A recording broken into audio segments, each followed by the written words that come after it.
नमस्कार साथीहरू। आज चाहिँ है म कुनै एउटा नयाँ विषयवस्तु लिएर उपस्थित भइसकेको छु र आज चाहिँ हामी कुरा गर्छौँ देउकी प्रथाको बारेमा है। आज चाहिँ हामी कुरा गर्छौँ देउकी प्रथा। यसमा मसी सकिसक्यो। देउकी प्रथाको बारेमा है। देउकी प्रथाको बारेमा चाहिँ आज हामी कुरा गर्छौँ। सबभन्दा पहिला हामीले के बुझ्नुपर्छ भने यो देउकी प्रथा हो त के? सबभन्दा पहिला हामीले के बुझ्नुपर्छ, यो देउकी प्रथा हो के? त देवी देवताको सेवा गर्न है, देवी देवताको सेवा गर्न कन्या केटी चढाउने प्रथालाई चाहिँ देउकी प्रथा भनिन्छ है। के बुझ्नुपर्छ हामीले? देवी देवताको सेवा गर्न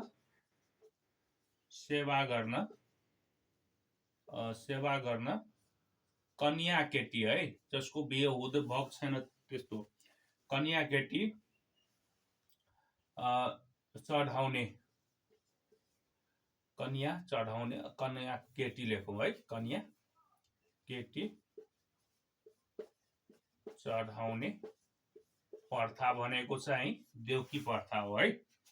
खास गरेर चाहिँ यो अब कुनै महारोग अथवा चाहिँ मुद्दा मामिलाहरू हुन्छ जसमा चाहिँ विजय प्राप्त गर्छ, त्यसपछि चाहिँ जुन भाकल गरेको हुन्छ त्यो भाकल पुरा गर्नको लागि यो कन्या केटीलाई चढाउने गर्छ र जसको चाहिँ कन्या केटी जसलाई हुँदैन भन्छ त्यसले चाहिँ किनेर पनि चढाएको पाइन्छ है। किनेर चाहिँ चढाउने गरेको पाइन्छ है।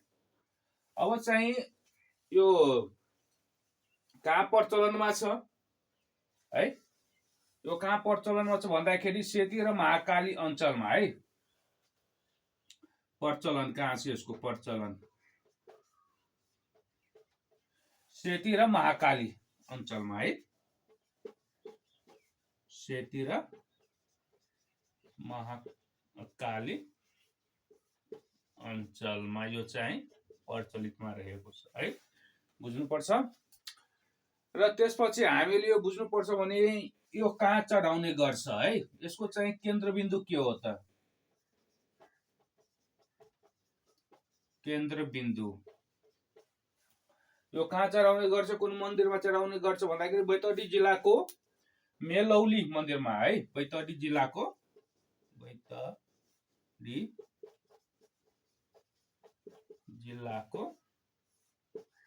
मेलौली मन्दिरमा